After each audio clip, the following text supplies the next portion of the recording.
Raf, no sé, mano.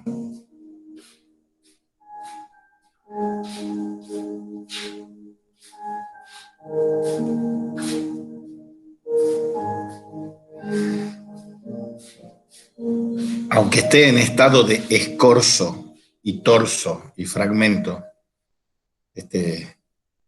ya tienen más o menos en claro cómo afrontar la cuestión para las vacaciones.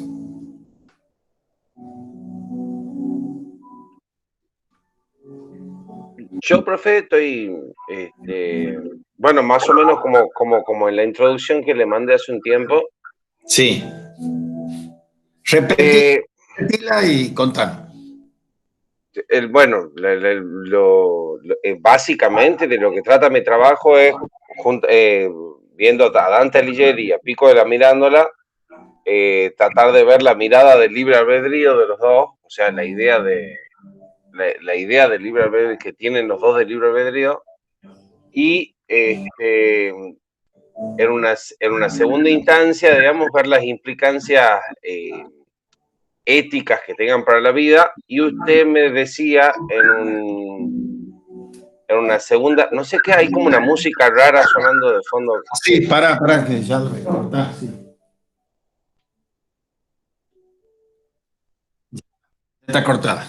¿Sabe cuál es el problema? Capaz que era linda la música, pero como se activa y se desactiva. No, son cosas que yo pongo a la mañana temprano y Sí, pero por ahí creo que los micrófonos se desactivan cuando uno no está hablando y se activan cuando siento si suena cortado y bien, es bien, como un bien, ruido. ya está cortado. Yo te Bien. había dicho dos cosas. Te Que había lo dicho, vincule con el amor era una, que sí, era fundamental, me ha dicho. en Y los la dos otra, casos.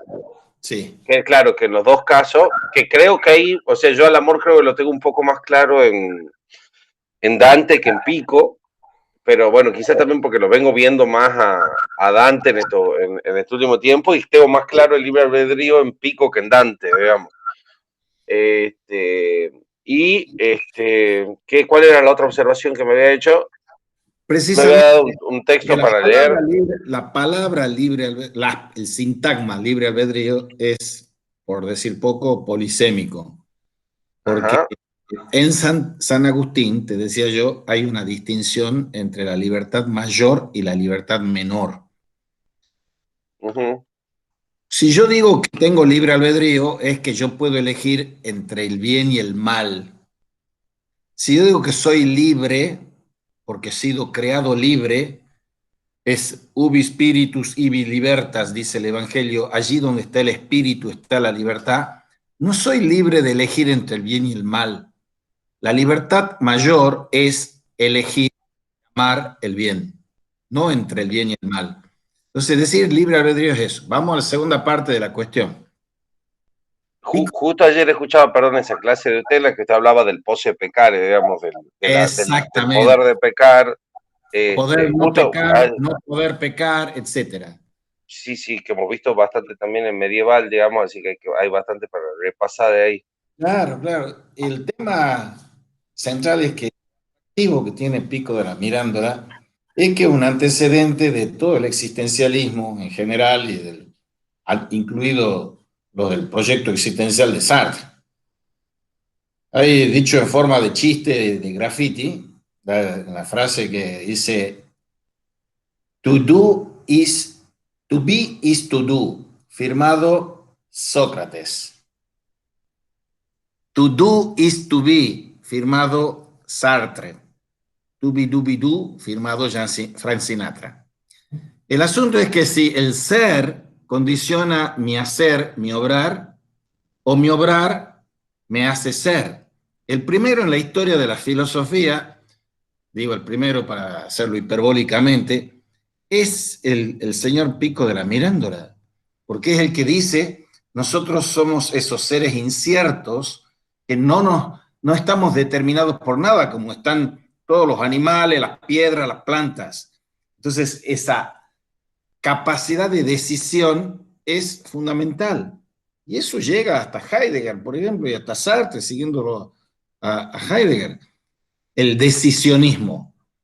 Pero Pico de la Mirándola, la gente se olvida cuando hace todos esos ditirambos elogiosos al buen Pico, se olvida que era un cristiano católico, sui generis.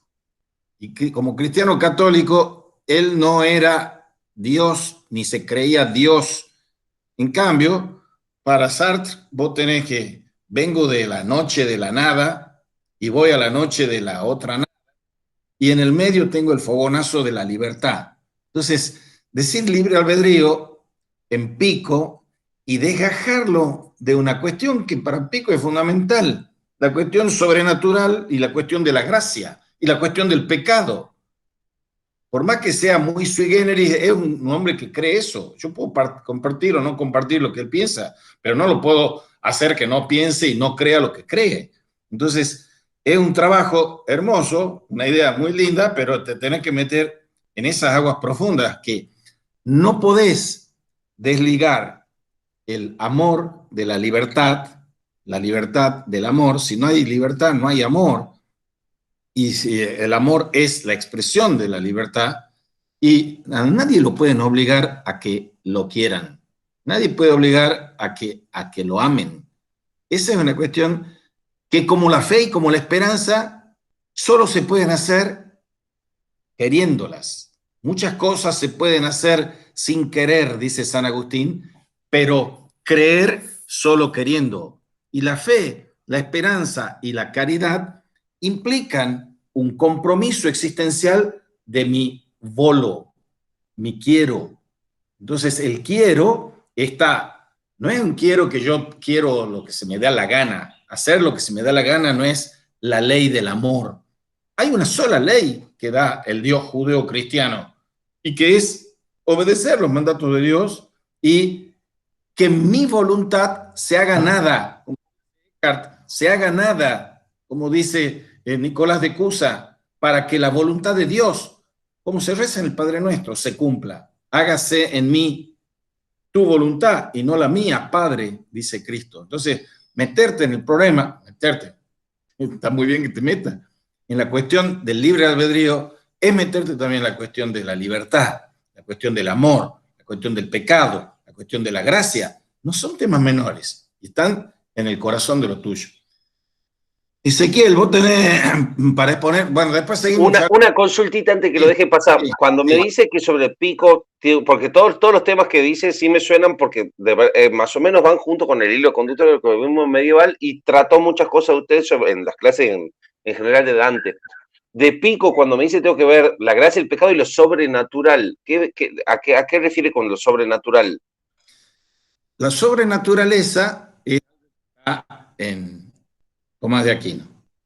Y esa sobrenaturaleza tiene dos dimensiones, una afectiva y otra cognitiva.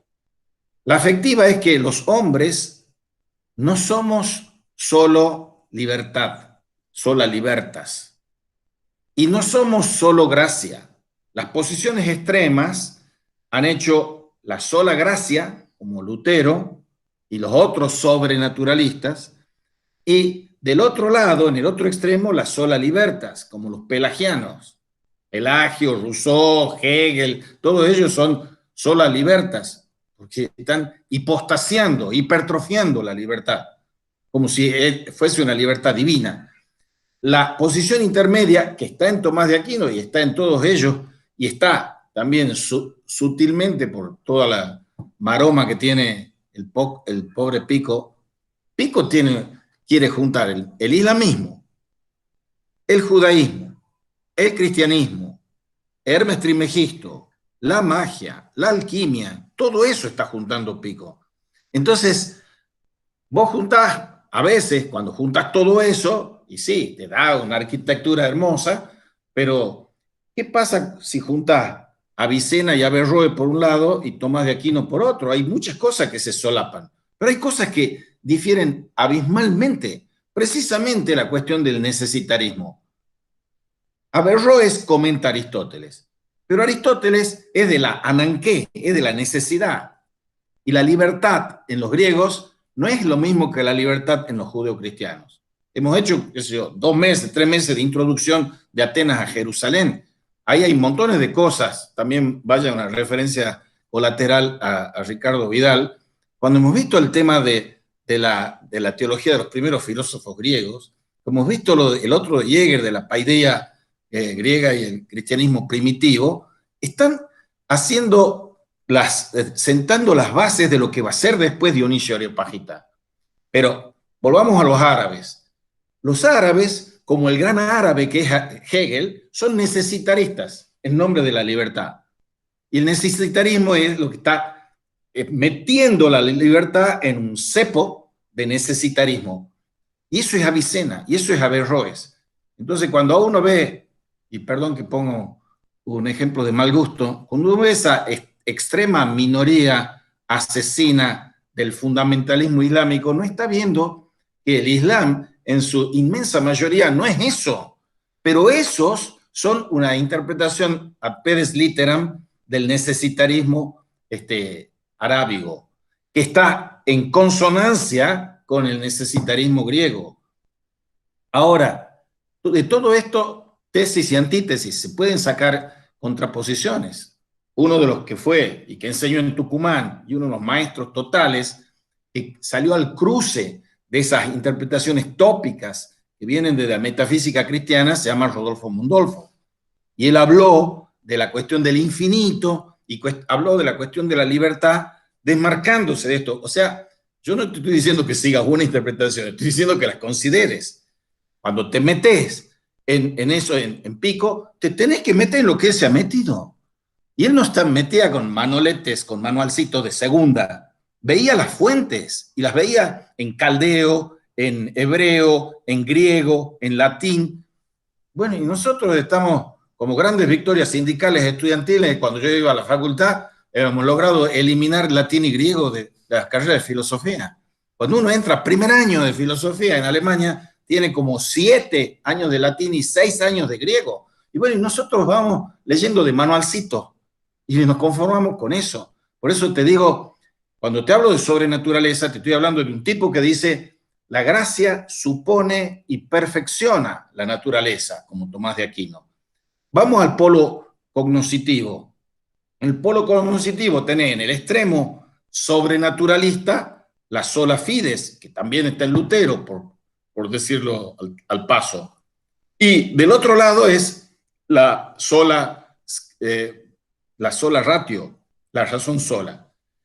En el Dante Alighieri, lean el libro Dante y la filosofía de Etienne Gilson, hay un personaje central de la sola ratio, que también era cristiano y católico, pero él, como arábigo, hacía la teoría de las dos verdades. Y decía, lo que es de verdad para la fe, está bien, eso es sobrenaturaleza, yo no me meto con eso, bendito sea Dios, yo lo firmo con 4 patas.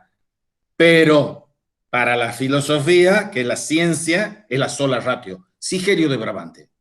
Y eso está en un puesto central en el buen tomista que es el señor Dante Alighieri. Y que, dicho sea de paso, en la novelita sobre Pico de la Mirándola le ponen que es para la tesis de Dios es mujer, Dios es diosa, el principio femenino, dice, el otro que estaba en consonancia con nosotros, el templario Dante Alighieri, dice ahí, en una de las clases que se les ha pasado de eso. Entonces, no estoy diciendo que eso sea verdadero o no sea verdadero. Digo que si para tocar tu tema no podés no tocar esos temas. Bueno, y después seguimos charlando. Ezequiel, ¿podés hacer un resumen de lo que querés hacer y las cuitas en las que estás? Buenas, profe, ¿cómo está? Bueno, Bien. sí, más o menos.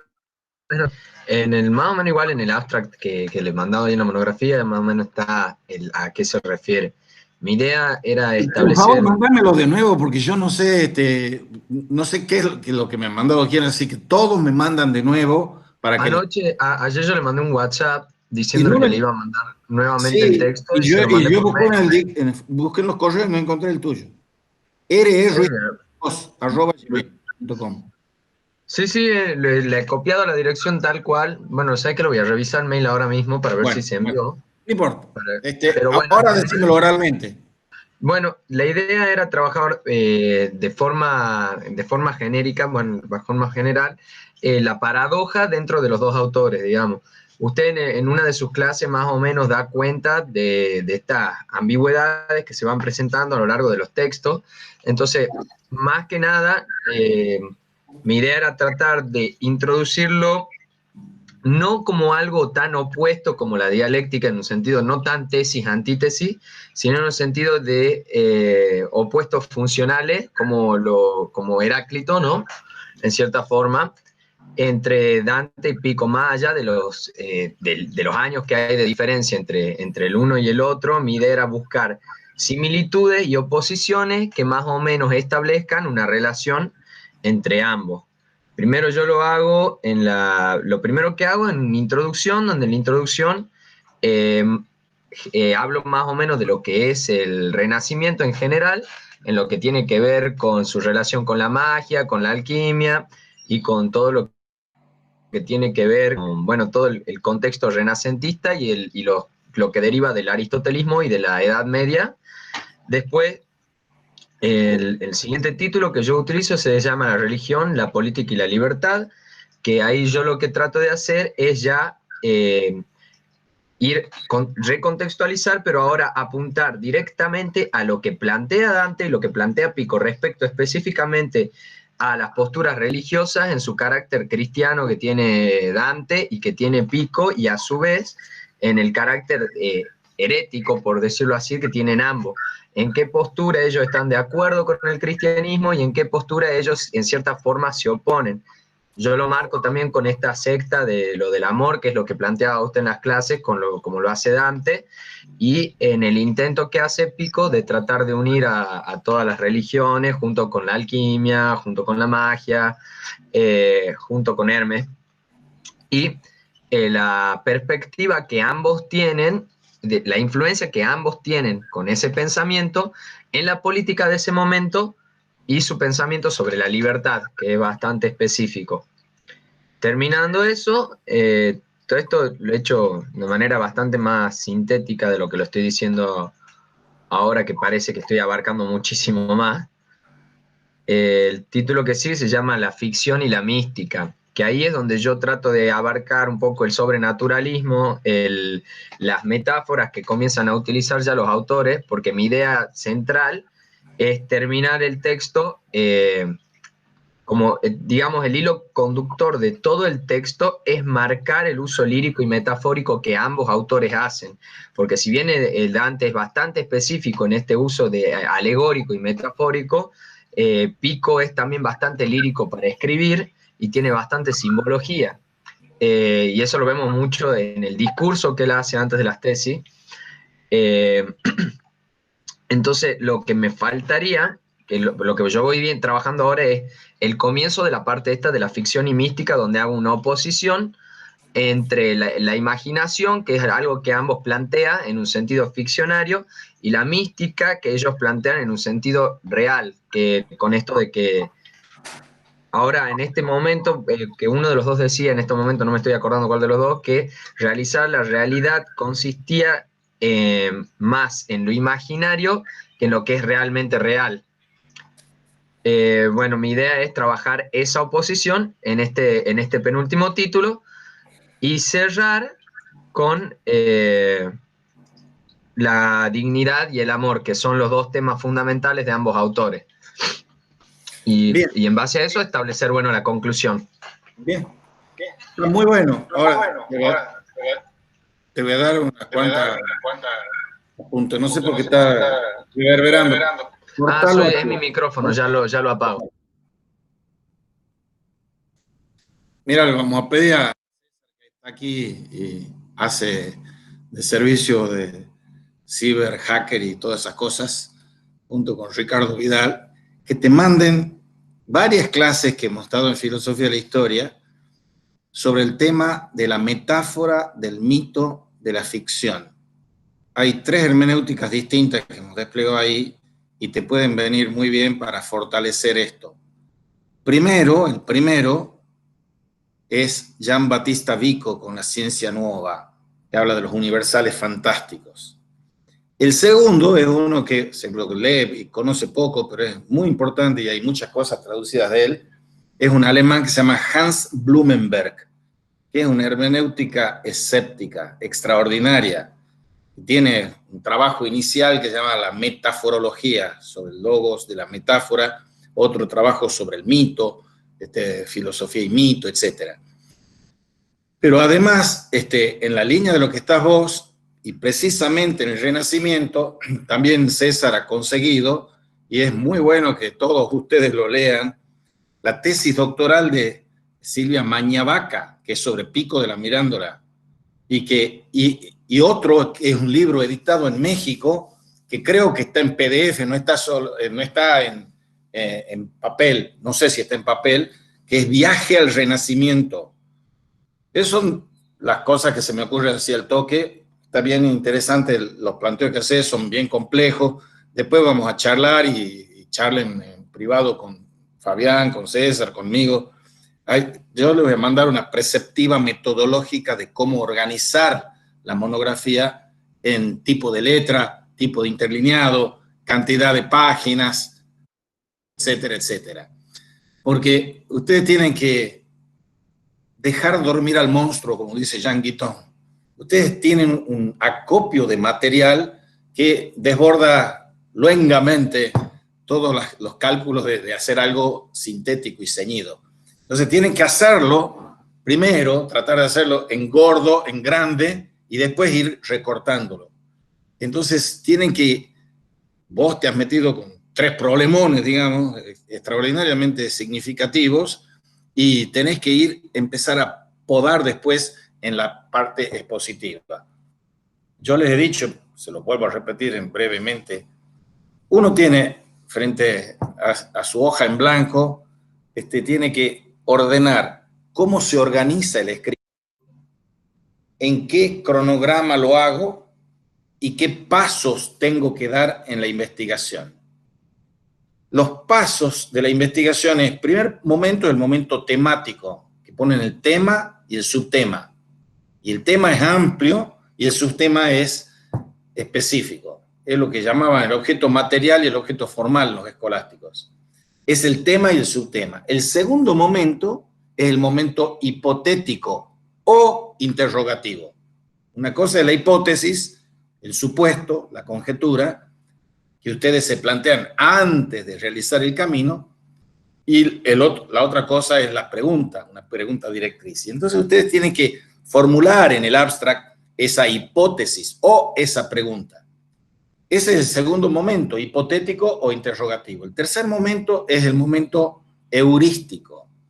Si ustedes tienen una pregunta o tienen una hipótesis, tienen cómo acotar un poco los océanos de información, y hoy peor que nunca o mejor que nunca, con todo el aluvión de información que tiene uno al alcance disponible. Entonces el momento heurístico les ayuda a recolectar como si fuesen los grupos de las piezas de cabeza.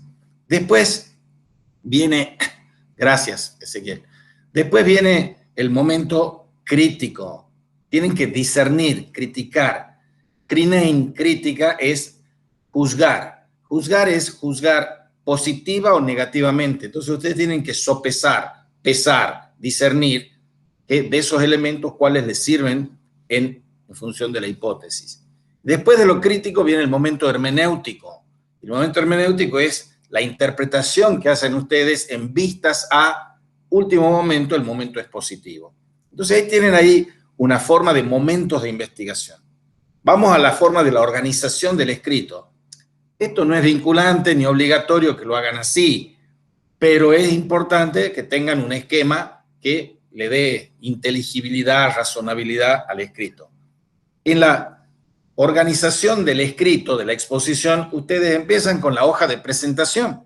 La hoja de presentación lleva nombre, apellido de ustedes, año de materia y año de la materia, si quieren poner la libreta de universitaria, bueno, eso es menor. Después título y subtítulo. Esa es la hoja de presentación. Después de la hoja de presentación ponen el índice, algunos lo ponen al final. El índice es la hoja de ruta. Y la hoja de ruta, el índice tiene que tener al principio también, o al final va el abstract summary o resumen, que dice 3 cosas y las dice en pasado.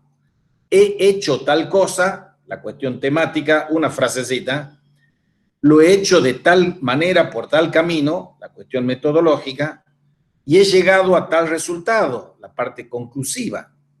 Entonces eso va en el abstract o summary, que en las revistas, en los indiciales, suele estar al principio, algunos lo ponen al final. Después viene la introducción.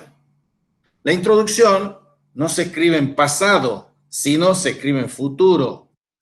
Voy a hacer tal cuestión, la voy a hacer de tal modo y pretendo llegar a esto.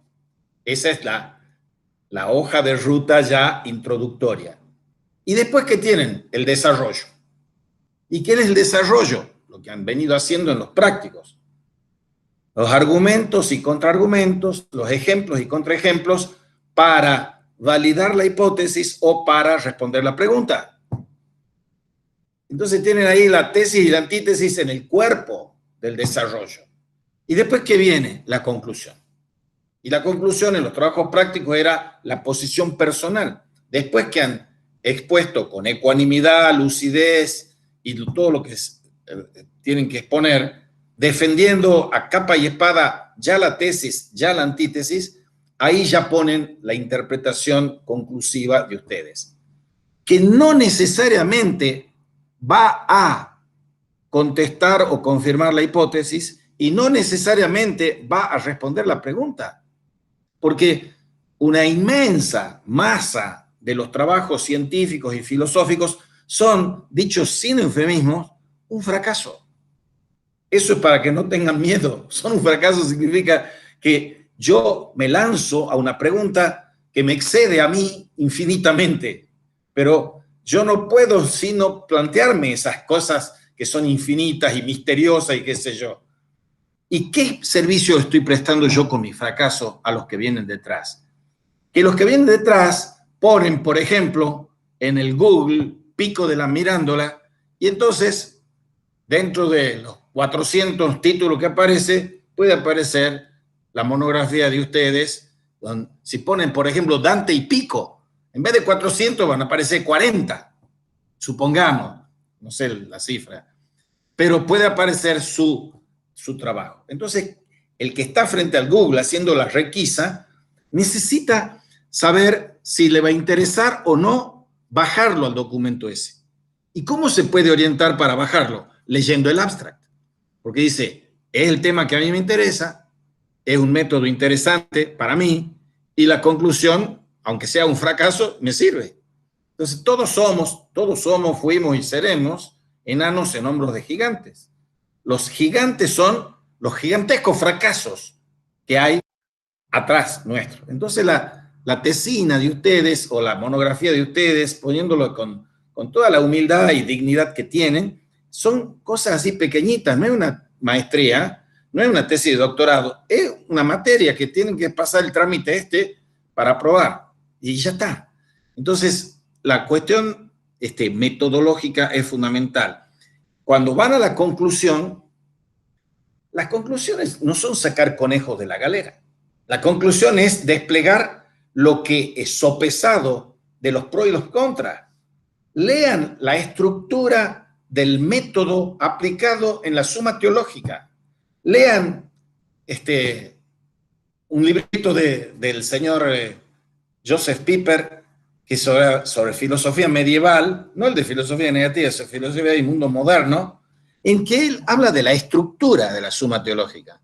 Y él dice, la estructura de la Suma Teológica está hecha por cuestiones. La cuestión consta de artículos. Y cada desentraña, la anatomía del artículo es, yo tengo las tesis en contra. Por ejemplo, ¿existe Dios? Parece que Dios no existe. Y argumento 1, 2, 3, 4. Pero en contra, en el Salmo dice tal cosa. El necio dice que Dios no existe, etc. Y después que viene el responsio, la respuesta del maestro. Y después que viene lo que han visto medieval, como lo han visto muy bien con Ruth, habrán visto la estructura que la responde. A lo primero digo tal, a lo segundo digo tal, a lo tercero digo tal. Entonces, ahí está la estructura dialéctica, dialógica de un artículo de la Suma Teológica. ustedes no lo tienen que repetir mecánicamente eso, pero tienen que manejar los argumentos de la contra de lo que ustedes piensan con tanta o mayor calidad y calidez como manejan los que están a favor de ustedes. A Santo Tomás de Aquino muchas veces no se lo entiende porque cree que él está defendiendo las tesis de sus opositores.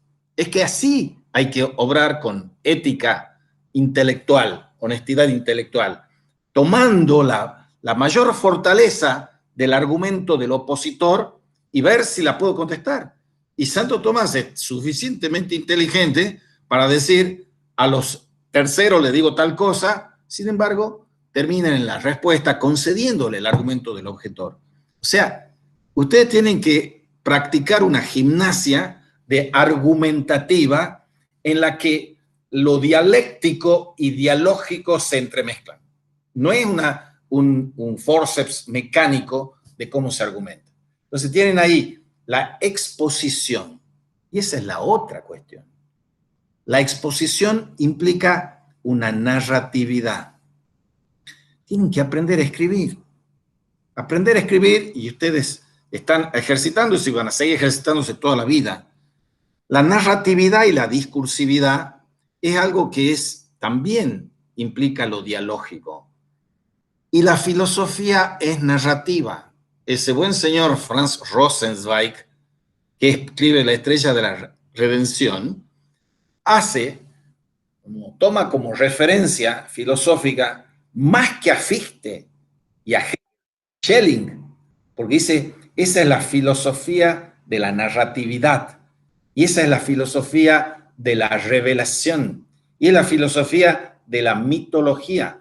Hay que, todo lo que ha dicho Ezequiel hace un rato, hay que recuperar la dimensión del mito, de la filomitía, como dice en la metafísica Aristóteles, el amor. Profe, aprovecho para consultarle ahí, porque tenía una consulta específica, porque dentro de un ratito me voy a tener que retirar, sobre bibliografía adicional específica. Hay 2 libros de bibliografía adicional que a mí me gustaría tomar, que usted lo va a ver ahora en algunas partes de la monografía, que yo por ahí que creo que lo cito.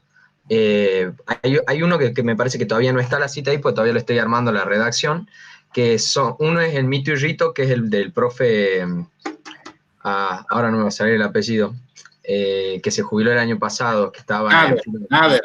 Exactamente, el del profe Nader, y la otra, y que yo pensaba tomar en el sentido de que hace un aporte bastante interesante a la forma de ver la religión, es Los Santos de Otto.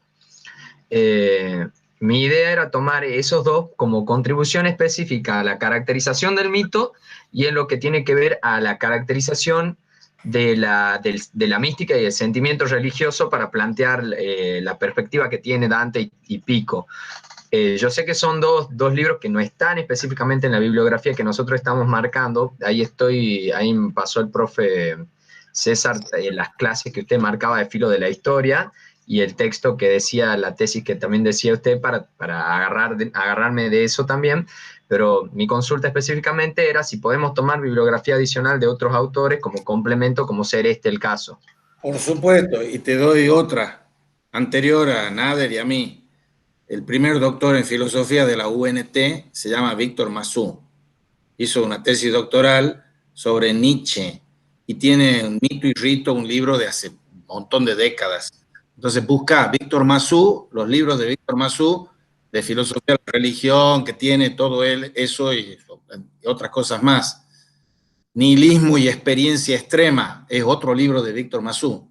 Entonces podés complementar con lo que quiera. Acá las cosas que pueden complementar son infinitas, inmensas. Y Perfecto, profe. Lo que tienen que hacer es ir a las fuentes que tienen que manejar y la bibliografía secundaria que les aconsejamos que la vean. Bien, Ricardo, ¿querés poner lo tuyo? Sí.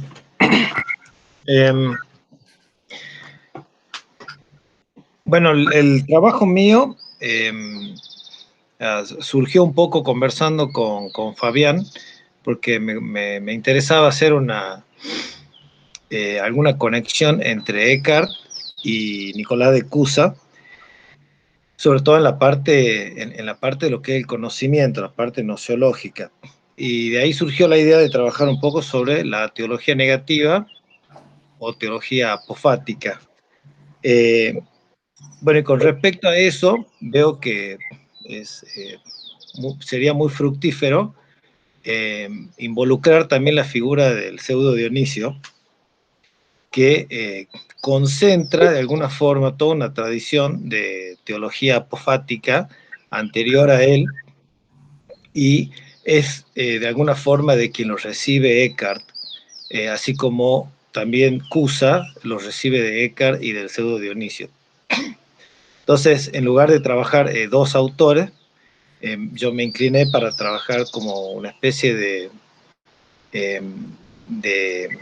historial de este concepto, comenzando por algunas fuentes que nutren el pensamiento del pseudo Dionisio, y cómo el pseudo Dioniso transforma esas fuentes, cómo Eckhart también transforma lo del pseudo Dionisio, y finalmente cómo Cusa toma todo lo anterior.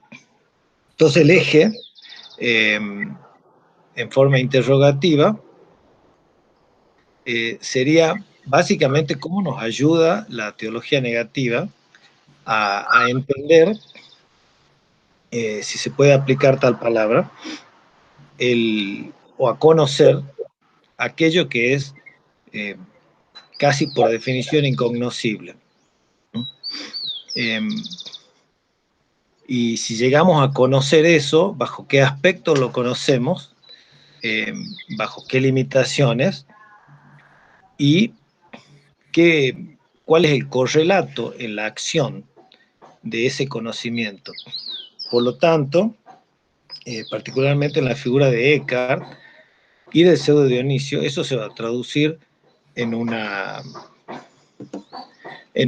especie de correlato en la acción, que va a ser la persecución de la unión mística con aquello incognoscible. Entonces, mi eje de investigación es básicamente cómo esto ayuda, cómo la teología negativa ayuda a conocer lo absoluto, y qué se hace con eso, y cuál es la consecuencia en la acción de este conocimiento. Así en muy resumidas cuentas. En el borrador que les pasé a ustedes está como más estructurado. Hago una especie de introducción primero, justamente mostrando esta naturaleza incognoscible de lo absoluto en las tradiciones, y cómo hay una especie de arqueología que me interesa hacer sobre la teología negativa, que yo la comienzo un poquito desde Platón, desde la analogía del sol en la República. Lo continúo incluso siguiendo el consejo tuyo, Lalo, con Piper. Continúo un poco aspectos negativos de la filosofía en Santo Tomás, por ejemplo, cómo Piper rescata eso de Santo Tomás, mostrando sobre todo que no hay no hay una contraposición entre teología apofática y teología catafática, sino como que hay de alguna forma cierta complementariedad entre las dos, y hay cierto juego que en distintos autores se va a ver esto, particularmente en el pseudo Dionisio y Eckhart. Van a tener un juego entre teología o filosofía, en este caso, negativa y positiva. En esta arqueología, entonces, voy a tomar algunos autores, más bien en forma descriptiva, quizás, y bueno, cuando llegue al pseudo Dionisio voy a trabajar he estado haciendo una investigación de los textos que me van a servir a mí para trabajar en esto, y he hecho un paneo así bastante intenso de esto, como para llegar al borrador, y en el Pseudo Dionisio me voy a concentrar en dos fuentes. Una es un escrito muy, pero muy cortito que él tiene, que es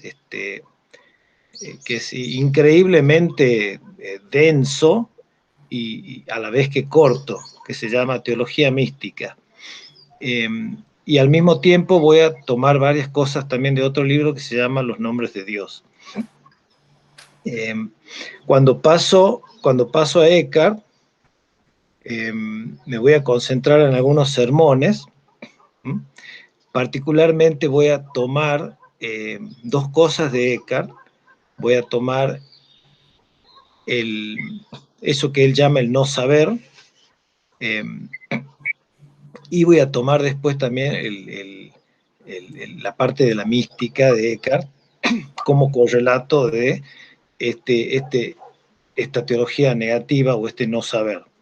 Hay varias cosas ahí para ver de Eckhart. Hay unos sermones que he identificado que hablan bastante de la teología negativa, no en forma metódica, digamos, sino más bien es como se habla como si fuera instrumentalmente, de alguna forma, por decirlo. Entonces, tengo que buscar en distintos sermones para poder concentrar después algo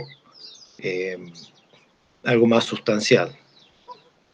También hay un librito que he encontrado, un anónimo, creo que vos lo has mencionado en alguna clase, Lalo, no me acuerdo muy bien, que se llama La Nube del No Saber. Para un segundito. Anónimo inglés. Para un segundito. César, mándale las clases sobre la nube del no saber a Ricardo Vidal. Bien, bien. Ok. Porque de alguna forma se forma como un núcleo temático en esto del no saber y perdona, lo tenía de otra forma también. Eckhart mismo habla de algo parecido a la nube del no saber, las tinieblas del saber en boca de Eckhart. Hay como te decía, una serie de sermones, El fruto de la nada, Dios y yo somos uno, el anillo del ser, etc. Tengo una lista de sermones en los que me quiero concentrar. Y ahí quisiera tocar, pero con mucho temor a divergir, quisiera tocar un poquito de lo que es el lenguaje paradojal, lo que se da a llamar el oxímoron místico, para mostrar justamente cómo el lenguaje es a la vez una limitación en lo que es la teología negativa y al mismo tiempo un esfuerzo para mostrar qué es lo que se quiere conocer y que se niega a ser conocido por alguna forma. Entonces, ya particularmente en Eckhart me gustaría de alguna forma investigar cómo esto termina en esta vía mística que él propone, que tiene sus pasos y del cual la teología negativa es uno de los pasos. Y la teología positiva también es un paso. Eso quiero investigar en esa parte de Eckhart. Y no me quisiera expandir mucho más, porque de ahí ya quiero llegar a Cusa, y me parece que a mí que la novedad en Cusa es que Cusa trata de investigar un poco más, me parece a mí. No se queda en que, bueno, lo único que se puede hacer es esta unión mística, sino él busca involucrar estos aspectos negativos no sé si la palabra es sistema, pero en un núcleo filosófico, ¿verdad? Que es muy, pero muy, muy amplio, muy rico, y como le decía a ustedes dos, Fabián y Lalo en el mail, no sé muy bien qué camino va a tomar, porque solamente puedo partir de la respuesta de Cusa, que es la docta ignorancia, y No sé exactamente si necesito involucrarme demasiado en lo que es toda la teoría del sistema filosófico cusano. Y bueno, como conclusión, a mí me gustaría poder hacer cierta comparación y valoración entre, digamos, las propuestas de estos tres autores, pero quizás no en forma muy categórica.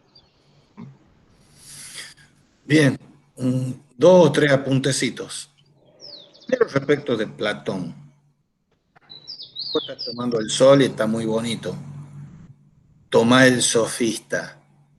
El sofista de Platón es la koinoné eidé, la comunidad de las ideas, que es cuando Platón, está desmarcándose de su primer muy parmenidio platonismo y está como haciendo una propia síntesis en el sofista del no, con las cuestiones de cómo entran el no en el plano de las ideas. Respecto de la arqueología, previo a Dionisio, un tipo que es recontra fundamental, uno se llama Orígenes y el otro se llama Proclo. Yo te voy a mandar, lo tengo en alemán y ojalá vos que sos muy habilidoso lo encontré, aunque sea en inglés, de Werner Bayer-Waltes. Werner, W-E-R-N-R, Bayer-Waltes, B larga E-I-E-R-W-A-L-T-E-S. Él tiene montones de trabajos, es un experto en neoplatonismo y uno leyendo ese libro ve que Hegel es el ayornamiento de Proclo, pero Proclo está en el corazón del pseudo Dionisio y está en el corazón de todos los neoplatónicos medievales también. Por eso Proclo en esa arqueología tiene que tener un lugar especial. Sí, bueno, no está mencionado en el borrador, pero en esa arqueología yo tomo de alguna forma, quisiera empezar con los pitagóricos, ¿verdad? Pero ya es como ir mucho. Entonces tomo un poco de Platón y desemboco en los neoplatónicos.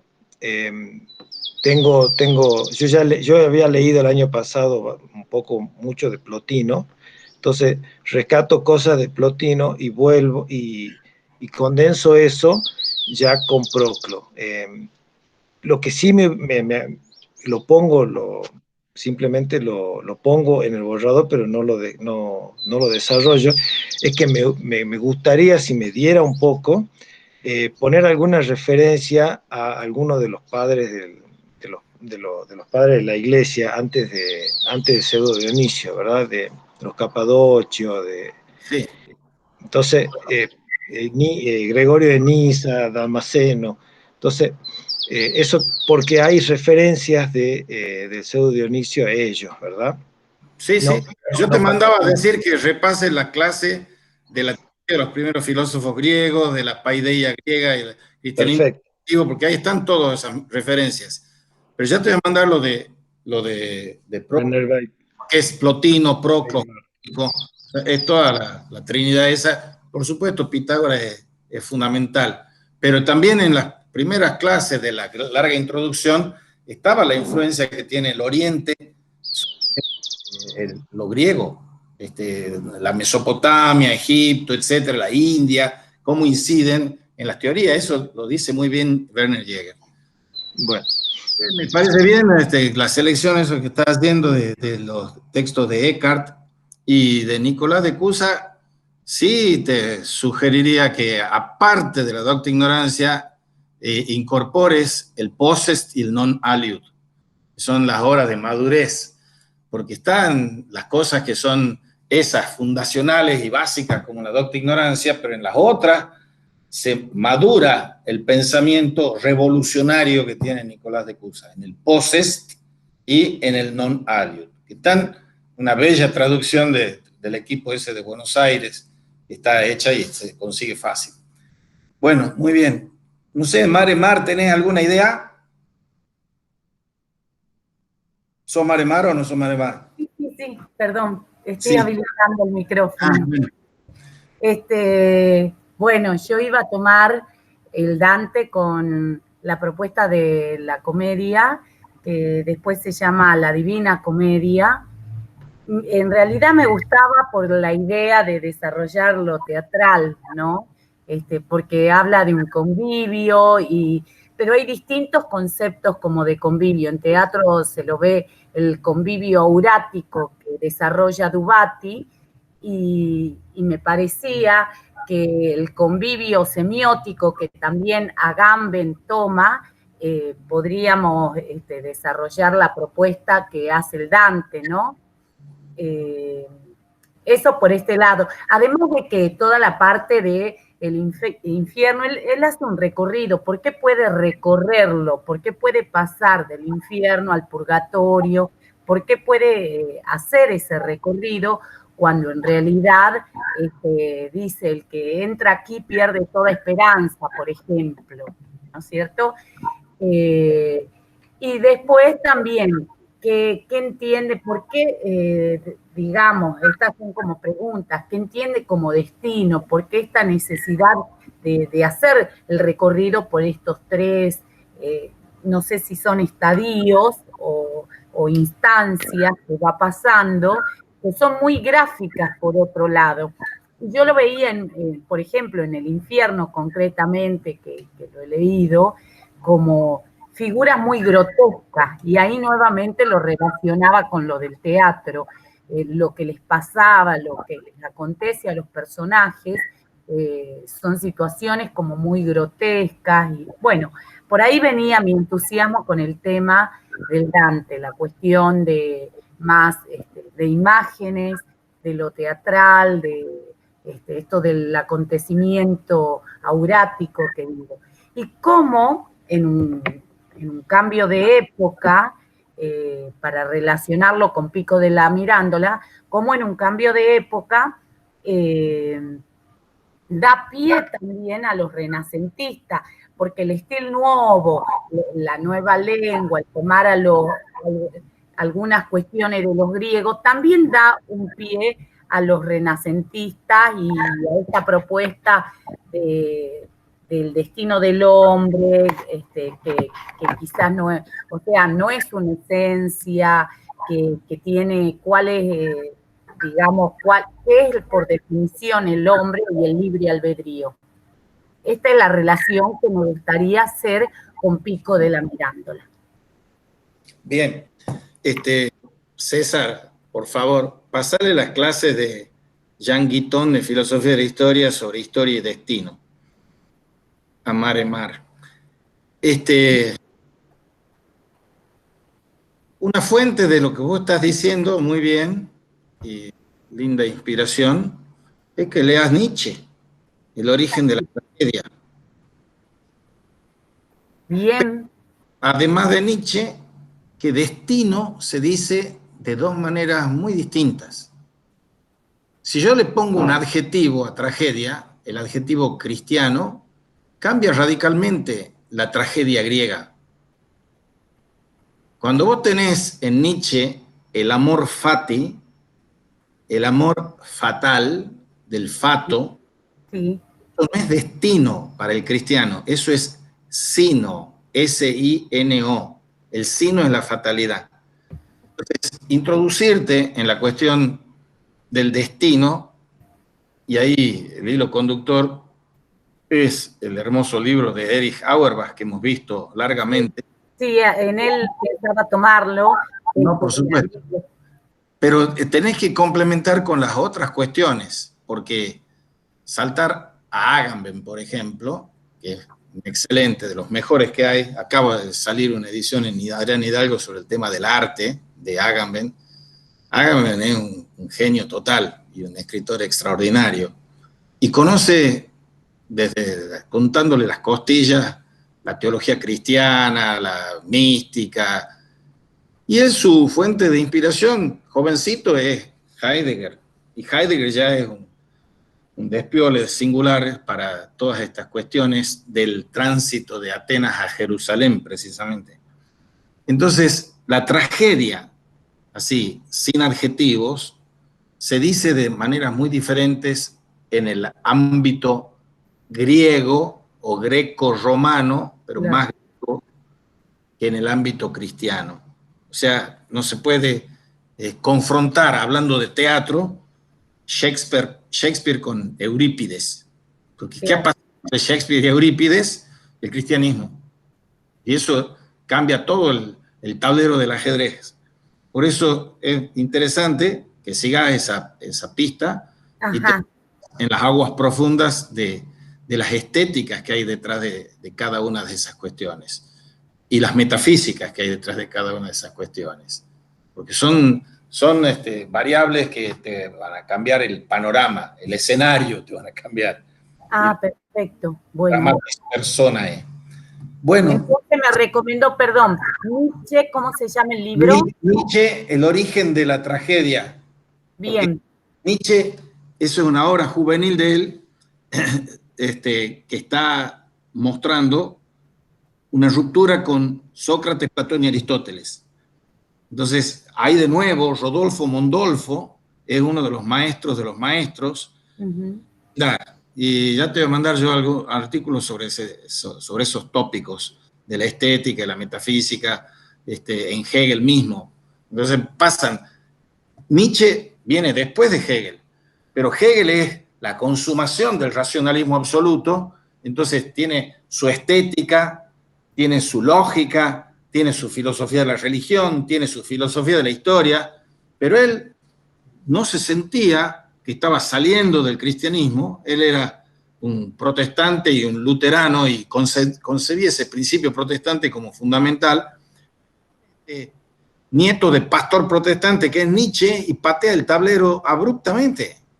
Y lo patea porque dice que el odio al cuerpo, el odio a la tierra, hay que decir a todos sí, amén, a lo que tiene que ver con el cuerpo, con la tierra, el amor fati, el eterno retorno, la voluntad de poder.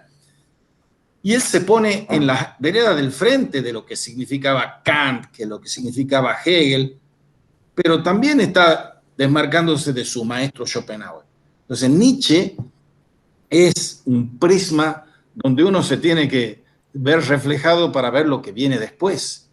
Nietzsche es la piedra del escándalo de la filosofía, porque es un genial poeta, lírico, etcétera, y conoce perfectamente la metafísica. Bueno, hay muchas cosas, pero uno se puede meter en Nietzsche y entrar a tu tema de lleno por una de las voces más autorizadas. Frente a Nietzsche hay otro poeta romántico que es Hölderlin.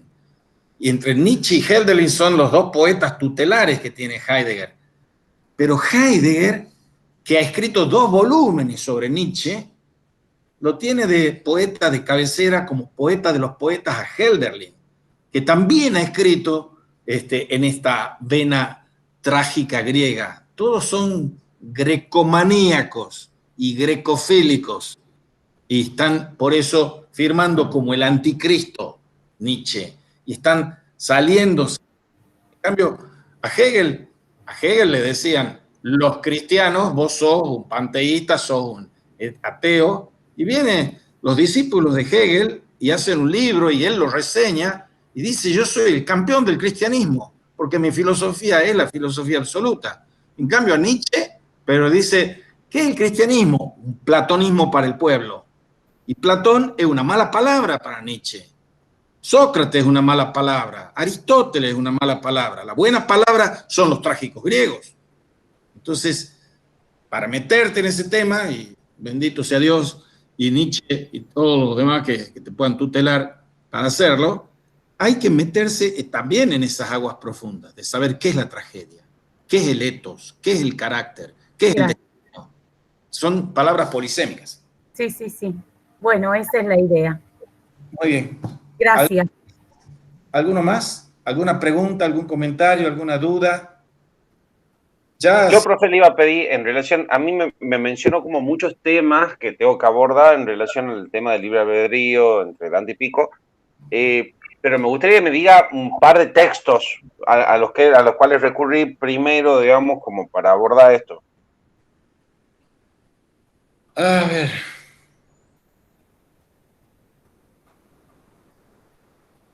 Estoy como un perdidito ahí en por dónde empezar a encarar. Lee la tesis doctoral de Hannah Arendt, que es el concepto de amor en San Agustín. ¿El concepto de qué? Amor en San Agustín. Hannah Arendt, tesis doctoral, dirigida primero por Heidegger y terminada de dirigir por Jaspers. Porque San Agustín es el último gran padre de la Iglesia y es el primer filósofo y teólogo medieval. Para él, filosofía y teología, sobrenaturaleza y naturaleza no existen como tales, es una sola cosa.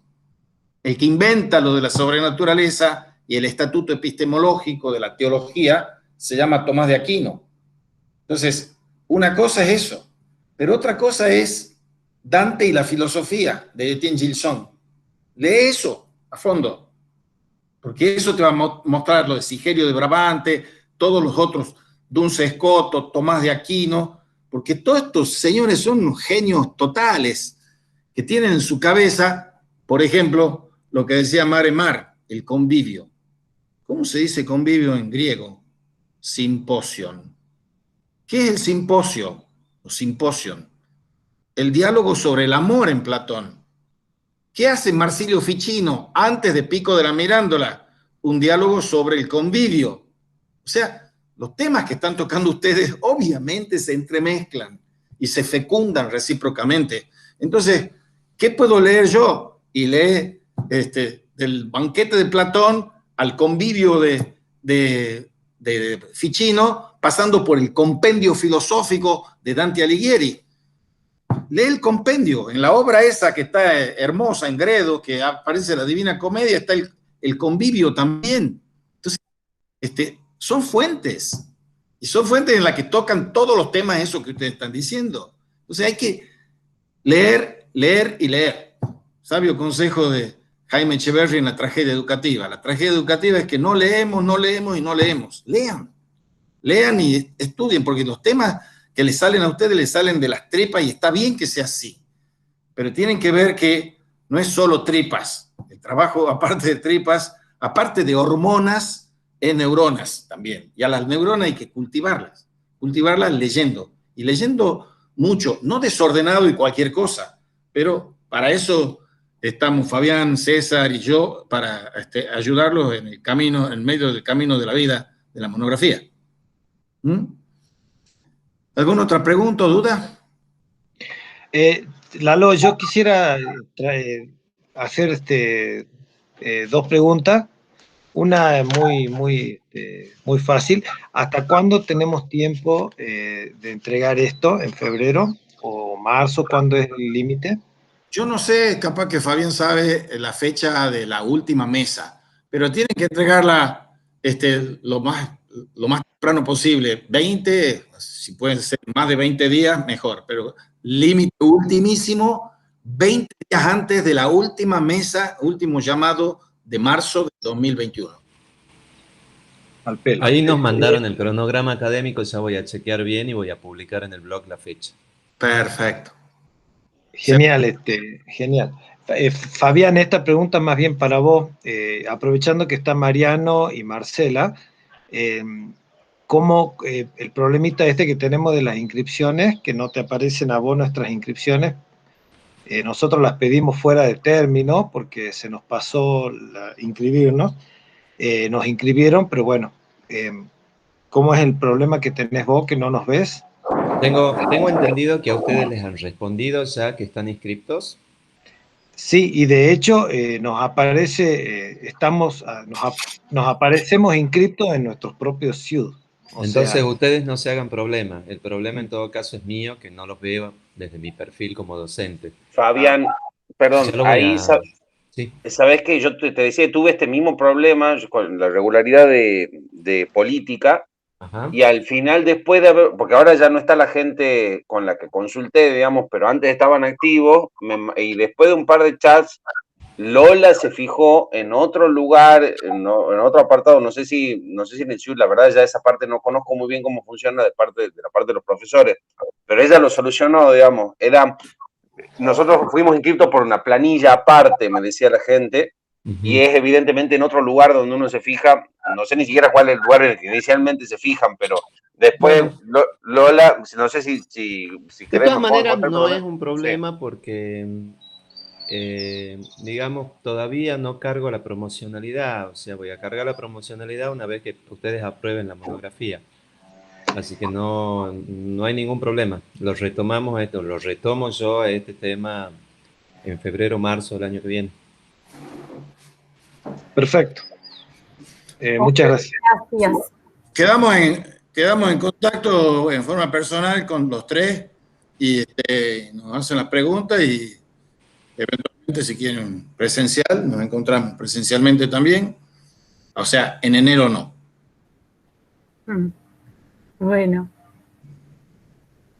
Perfecto, muchísimas gracias. Felices fiestas. Bueno, igualmente. Pasen lindo fin de año. Feliz fin de año, chao. Bien, chao, chao.